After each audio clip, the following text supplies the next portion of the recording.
Assalamualaikum warahmatullahi wabarakatuh. Jumpa kembali dengan saya Udin dalam channel Kim Udin. Asiknya belajar kimia. Materi hari ini adalah cara mudah mempelajari kalorimeter. Ini adalah bab dari termokimia yang berkaitan dengan hubungannya sama fisika juga ya. Ya, kimia fisik namanya, yaitu termokimia yang berkaitan dengan kalorimeter, di mana kita nanti akan menghitung berapa Q reaksinya atau entalpi dalam suatu reaksi yang menyertakan kalorimeter. Teman-teman harus paham rumus dasarnya supaya bisa nanti mengerjakan model-model soal tentang kalorimeter ya. Untuk cara mudah yang lain, baik sel volta, kemudian elektrolisis, cara mudah memahami ikatan kimia, cara mempelajari sifat prodik unsur sudah ada di video sebelumnya. Silakan dipelajari, semoga semakin paham, semakin bisa, semakin semangat untuk belajar kimia. Dan tentunya nilainya nanti semakin bagus ya. Oke teman-teman, untuk video ini adalah cara mudah mempelajari kalorimeter. Nanti Kim Udah akan ngasih soal-soalnya supaya apa? Supaya teman-teman bisa tahu gambarannya, modelnya kayak apa soalnya. Biasanya nanti pada reaksi penetralan. Oke, seperti biasa sebelum saya bahas, like, subscribe, dan komentarnya. Juga lonceng ditekan supaya tidak ketinggalan video terbaru dari Kim Ude. Oke, kita mulai konsep dasarnya, rumus yang digunakan apa. Pertama kita harus paham tentang Q reaksi ya. Saya tulis di sini yaitu Q reaksi. Q reaksi itu sama dengan apa? Yaitu Q dari kalorimeter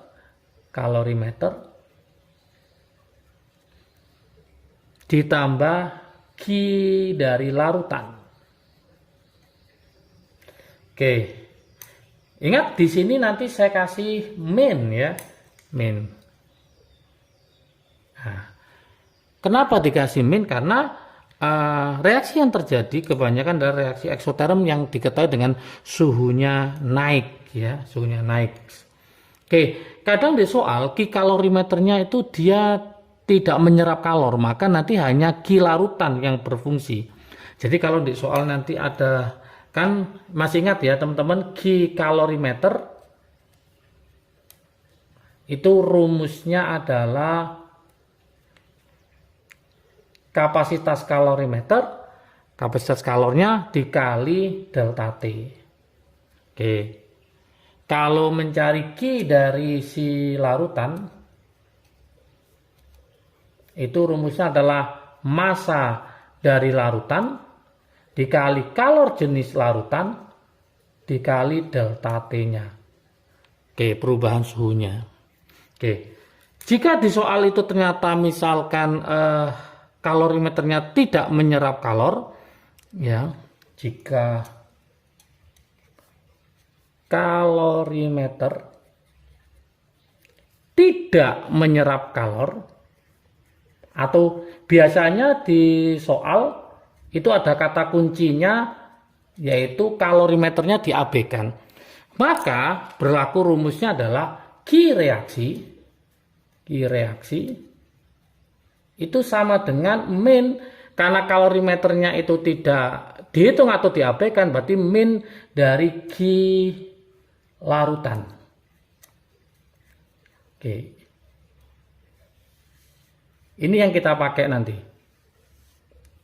Oke, lah untuk menghitung delta H-nya, maka rumusnya adalah mencari delta H adalah min, gitu ya, min Q larutan, karena Q reaksinya sama dengan min Q larutan, per molnya, nah, per mol larutan.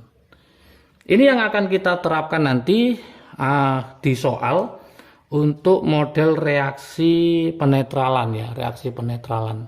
Oke, sekarang kita ke contoh soal. Nanti kita mainkan yang ini, delta sama dengan min Q larutan per mol. Kenapa tadi mungkin ada pertanyaan kenapa min? Lah, biasanya ini konsepnya adalah terjadi kenaikan suhu. Terjadi kenaikan suhu.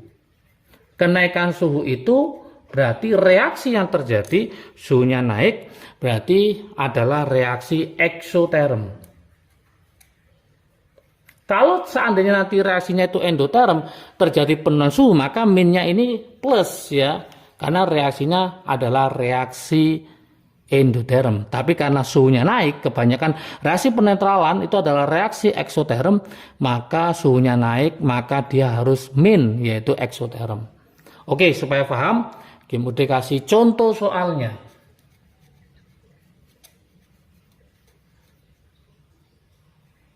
Oke. Contoh soalnya kayak apa? Nah, gini. Dalam suatu kalorimeter misalkan ya. Dalam suatu kalorimeter. Ini direaksikan ya. Kita mainkan penetralan. Direaksikan apa aja? Di situ misalkan ada 100 ml NaOH dengan konsentrasi 1 molar. Dengan 100 sama ya, 100 ml HCl, konsentrasinya juga 1 molar. Ternyata, nah ini ada kata kuncinya, ternyata di situ suhunya naik. Nah, suhu naik. Dari berapa ke berapa kita pakai 30 derajat Celcius menjadi 35 derajat Celcius. Oke, kalor jenis larutan, nah, kalor jenis larutan ini kita anggap sama dengan kalor jenis air, misalkan gitu, kalor jenis air, yaitu sebesar 4,18 Joule per gram Kelvin, misalkan gitu. Kemudian massa jenis larutan juga dianggap ya, supaya nanti gampang ya. Massa jenis larutan itu dianggap sama dengan 1 gram per mililiter, sama dengan massa jenisnya air. Kemudian ada kuncinya berikutnya, jika, nah ini yang penting di sini. Jika kalorimeter tidak menyerap kalor, ya, jadi tidak menyerap kalor,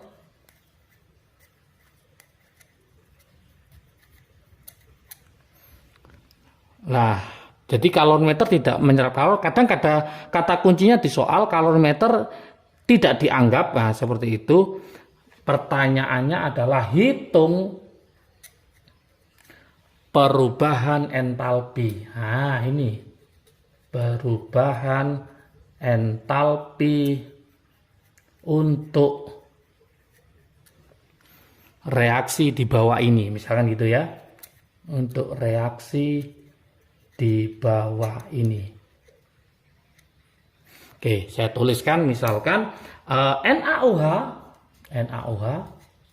ditambah HCl menjadi NaCl plus H2O. Kira-kira berapakah entalpinya? Nah, soalnya seperti ini teman-teman modelnya. Oke, gimana cara menyelesaikannya? Kita coba di sebelah kanan ya, sebelah kanan. Oke, bagaimana cara menyelesaikannya soal seperti ini? Saya tulis solusinya ya, solusinya. Oke, langkah pertama teman-teman, di situ kan ada rumus dasarnya tadi kan, Q reaksi sama dengan min Q kalorimeter ya, ditambah Q larutan. Oke, karena ini tidak menyerap, nah, maka ini diabaikan karena tidak menyerap kalor. Dari sini maka kelihatan rumusnya mencari Q reaksi sama dengan min Q larutan. Oke, teman-teman tinggal mencari Q larutannya berapa kan gitu ya. Lah langkah pertama kita harus mencari, kan rumusnya G larutan, M larutan, kali C larutan, kali delta T. Massa larutan dari mana? Nah, teman-teman harus paham di sini. Di sini ada volumenya. 100 ditambah 100 ya. Ini ada 100, ini ada 100. Berarti kita cari volume totalnya dulu. Saya tulis ini ya, volume total itu sama dengan 100 ditambah 100. Berarti sama dengan 200 ml. Ingat di sini massa jenisnya 1 gram per mililiter, artinya 1 mili setara dengan 1 gram. Berarti kalau 200 mili maka setara dengan 200 gram. Inilah masuk ke sini. Ini adalah massa larutan. Oke, tinggal kita masukkan saja di sini. Berarti massanya adalah 200 ya. 200 dikali kalor jenisnya si larutan sama dengan kalor jenisnya air, berarti 4,18. Perubahan suhunya 30 menjadi 35, maka kenaikannya sebanyak 5. Oke, tinggal kita hitung aja. 200 kali 4,18 dikali 5 ketemu 4180. Satuannya masih joule. Nah, seperti itu teman-teman semua. Lah, bagaimana rumus entalpinya atau perubahan entalpinya? Maka kita pakai rumus delta H. Maka rumusnya kita mainkan di sini delta H. Rumusnya adalah min Q karena terjadi kenaikan tadi per mol.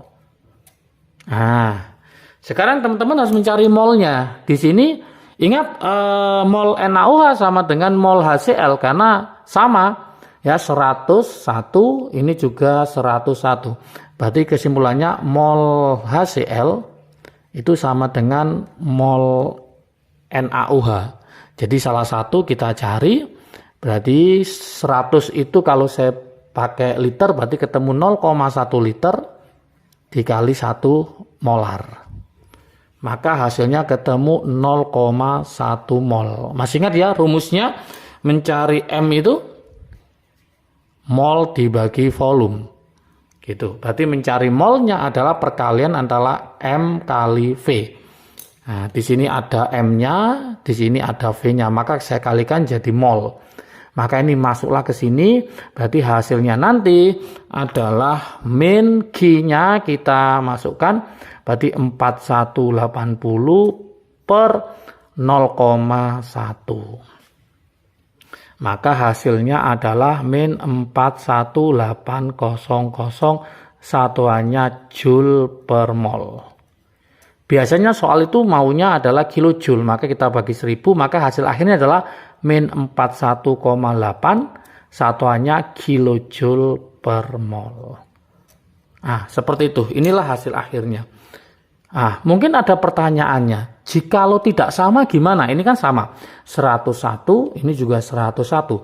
Jikalau tidak sama, nah ini konsepnya harus paham. Misalkan nanti ada 300 ml HCl misalkan 0,1 M ditambah dengan 200 ml NaOH 0,1 M. Oke. Kalau mencari M-nya sama ya, ini 300, ini 200, berarti mencari M massa totalnya. Nah, totalnya dengan syarat dianggap 1 gram per mililiter loh ya. Berarti 300 tambah 200 massa totalnya, 300 ditambah 200. Oke, berarti ketemu 500 gram. Misalkan soalnya seperti ini ya. Kemudian nanti rumusnya kita ganti, delta H sama dengan min Q per, nah pernya ini yang wajib paham, yaitu mol terkecil. Oke, kalau ini mol saja karena pilih salah satu. Kalau ini pakai mol terkecil, berarti kita mainkan sini min M kali C kali delta T. Nah, teman-teman sekarang cari mol yang terkecil. Gimana caranya? Berarti 300 kali 0,1 ketemu 30. 200 kali 0,1 ketemu 20. Maka yang dipakai bukan miliknya HCl, karena yang terkecil adalah miliknya NaOH. Berarti nanti pakai molnya siapa sini? Molnya dari NaOH. Gitu teman-teman. Jangan sampai pakai mol HCl, karena yang terkecil adalah NaOH. Jikalau sama seperti soal ini, maka pilih salah satu, bisa HCl, bisa NaOH. Tapi kalau tidak sama, maka cari mol yang terkecil. Berarti tinggal kita cari aja nanti, mencari molnya sama M dikali V, seperti itu ya. Berarti M-nya ini 0,1 ya, dikali volumenya ini adalah 0,2. Pakai liter ya, pakai liter, ini pakai molar. Berarti nanti hasilnya adalah kita kalikan, berarti 0,02 mol. Oke, barulah nanti ini masuk ke rumus ini. Oke, untuk masanya tetap masa dari si HCl, volume dari HCl ditambah volume dari NaOH. 300 tambah 200 ketemu 500. Loh, ini kan masih mililiter. Nah, kita jadikan gram dengan syarat nanti dianggap 1 gram per mililiter. Artinya 1 mili setara dengan 1 gram. Kalau 500 mili berarti setara dengan 500 gram. Oke, semoga paham dengan cara mudah mempelajari kalorimeter. Jangan sampai tidak bisa. Semangat belajar untuk konsep dasarnya semua sudah lengkap di channel Kim UD. Silahkan main di playlist cari termokimia. Oke, semangat belajar. Salam sukses dari Kim UD. Asiknya belajar kimia. Assalamualaikum warahmatullahi wabarakatuh.